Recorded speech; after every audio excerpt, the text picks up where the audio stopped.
नमस्कार मित्रों। महाभारत आदि पर्व के दूसरे अध्याय की दूसरी कड़ी में आपका स्वागत है। अब मैं श्लोक संख्या 53 से आगे पढ़ना शुरू करती हूँ। इसके पश्चात निवात कवच युद्ध, आजगर और मार्कंडेय समास्या पर्व क्रमशः कहे गए हैं। इसके बाद आता है द्रौपदी और सत्यभामा के संवाद का पर्व। इसके अनंतर घोष यात्रा पर्व है। उसी में मृग स्वप्नोद्भव और व्रीहि द्रोणिक उपाख्यान है। तदंतर इंद्रद्युम्न का आख्यान और उसके बाद द्रौपदी हरण पर्व है। उसी में जयद्रथ विमोक्षण पर्व है। इसके बाद पतिव्रता सावित्री के पतिव्रत्य का अद्भुत महात्म्य है। फिर इसी स्थान पर रामोपाख्यान पर्व जानना चाहिए। इसके बाद क्रमशः कुंडलाहरण और आरण्य पर्व कहे गए हैं। तदंतर विराट पर्व का आरंभ होता है, जिसमें पांडवों के नगर प्रवेश और समय पालन संबंधी पर्व हैं। इसके बाद कीचक वध पर्व है। इसके बाद कीचक वध पर्व, गोग्रहण पर्व तथा अभिमन्यु और उत्तरा के विवाह का पर्व है। इसके पश्चात परम अद्भुत उद्योग पर्व समझना चाहिए। इसी में संजय यान पर्व कहा गया है।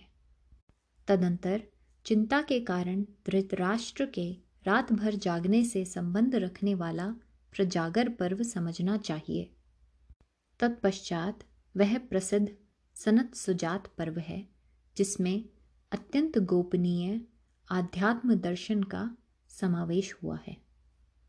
इसके पश्चात यान संधि तथा भगवद यान पर्व है। इसी में मातलिका उपाख्यान, गालव चरित, सावित्र, वामदेव तथा वैन उपाख्यान, जामदग्न्य और षोडशर्जिक उपाख्यान आते हैं।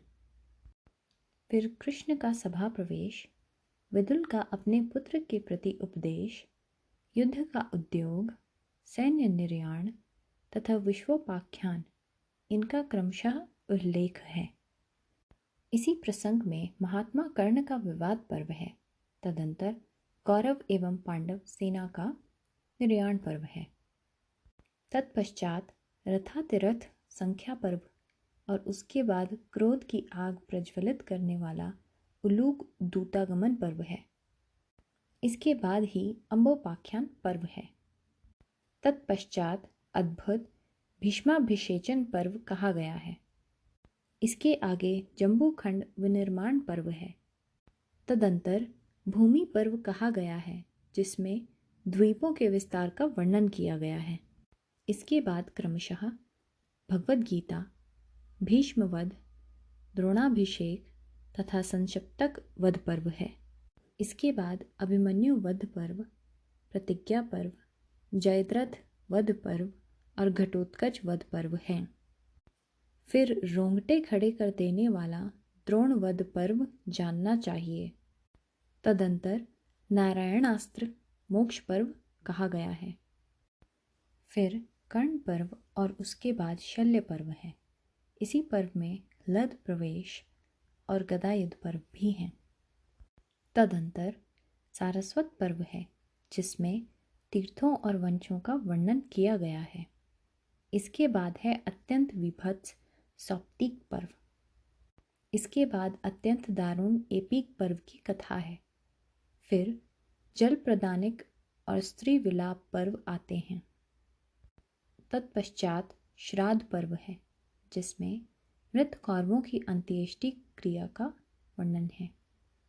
उसके बाद ब्राह्मण वेशधारी राक्षस चरवाक का निग्रह का पर्व है। तदंतर धर्म बुद्धि संपन्न धर्मराज युधिष्ठिर के अभिषेक का पर्व है तथा इसके पश्चात ग्रह प्रविभाग पर्व है। इसके पश्चात शांति पर्व प्रारंभ होता है, जिसमें राजधर्मानुशासन, आपद धर्म और मोक्ष धर्म पर्व हैं। फिर शुक प्रश्नाभिगमन, ब्रह्म प्रश्नानुशासन, दुर्वासा का प्रादुर्भाव और माया संवाद पर्व हैं। इसके बाद धर्माधर्म का अनुशासन करने वाला अनुशासनिक पर्व है। तदंतर बुद्धिमान भीष्म जी का स्वर्गारोहण पर्व है। अब आता है अश्वमेधिक पर्व, जो संपूर्ण पापों का नाशक है। उसी में अनुगीता पर्व है, जिसमें आध्यात्म ज्ञान का सुंदर निरूपण हुआ है। इसके बाद आश्रम वासिक, पुत्र दर्शन और तदंतर नारद आगमन पर्व कहे गए हैं। इसके बाद है अत्यंत भयानक एवं दारुण मौसल पर्व। तत्पश्चात महाप्रस्थान पर्व और स्वर्गारोहण पर्व आते हैं। इसके बाद हरिवंश पर्व है, जिसे खिल परिशिष्ट पुराण भी कहते हैं। इसमें विष्णु पर्व, श्री कृष्ण की बाल लीला का एवं कंस वध का वर्णन है। इस खिल पर्व में भविष्य पर्व भी कहा गया है, जो महान अद्भुत है। महात्मा श्री व्यास जी ने इस प्रकार पूरे 100 पर्वों की रचना की है। सूतवंश शिरोमणि लोमहर्षण के पुत्र उग्र श्रवा जी ने व्यास जी की रचना पूर्ण हो जाने पर नैमिषारण्य क्षेत्र में इन्हीं 100 पर्वों को 18 पर्वों के रूप में सुव्यवस्थित करके ऋषियों के सामने कहा। इस प्रकार यहाँ संक्षेप से महाभारत के पर्वों का संग्रह बताया गया है। पौष्य, पौलम, आस्तिक आदि, अंशावतरण, संभव, लाक्षाग्रह, हिडिंबवध, बकवध, चैत्र रथ, देवी द्रौपदी का स्वयंवर, क्षत्रिय धर्म से राजाओं पर विजय प्राप्ति पूर्वक वैवाहिक विधि, विदुरागमन, राज्यलंब, अर्जुन का वनवास, सुभद्रा का हरण, हरणाहरण, खांडव दाह तथा मय दानव से मिलने का प्रसंग, यहाँ तक की कथा आदि पर्व में कही गई है। पौष्य पर्व में उत्तंक के महात्म्य का वर्णन है। पौलोम पर्व में भृगुवंश के विस्तार का वर्णन है। आस्तिक पर्व में सब नागों तथा गरुड़ की उत्पत्ति की कथा है। इसी पर्व में क्षीर सागर के मंथन और उच्चई श्रवा घोड़े के जन्म की कथा है। परीक्षित नंदन राजा जन्मेजय के सर्प यज्ञ में इन भरतवंशी महात्मा राजाओं की कथा कही गई है। संभव पर्व में राजाओं के भिन्न भिन्न प्रकार के जन्म संबंधी वृत्तांतों का वर्णन है। इसी में दूसरे शूरवीरों तथा महर्षि द्वैपायन के जन्म की कथा भी है। यहीं देवताओं के अंशावतरण की कथा कही गई है। इसी पर्व में अत्यंत प्रभावशाली दैत्य, दानव, यक्ष, नाग, सर्प, गंधर्व और पक्षियों तथा अन्य विविध प्रकार के प्राणियों की उत्पत्ति का वर्णन है। परम तपस्वी महर्षि कणव के आश्रम में दुष्यंत के द्वारा शकुंतला के गर्भ से भरत के जन्म की कथा भी इसी में है। उन्हीं महात्मा भरत के नाम से यह भरत वंश संसार में प्रसिद्ध हुआ है। इसके बाद महाराज शांतनु के गृह में भगीरथी गंगा के गर्भ से महात्मा वसुओं की उत्पत्ति एवं फिर से उनके स्वर्ग में जाने का वर्णन किया गया है। इसी पर्व में वसुओं के तेज के अंशभूत भीष्म की जन्म की कथा भी है।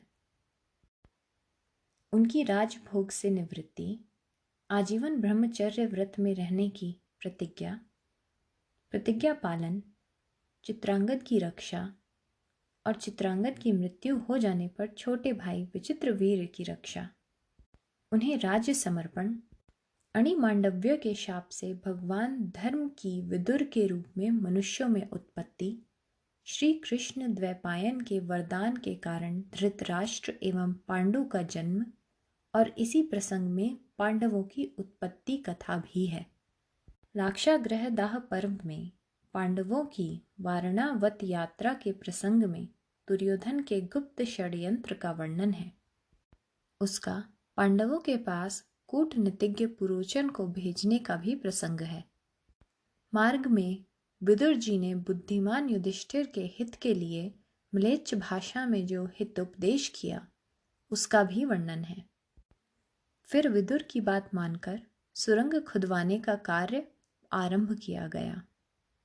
उसी लाक्षागृह में अपने 5 पुत्रों के साथ सोती हुई एक भिलनी और पुरोचन भी जल मरे, यह सब कथा कही गई है।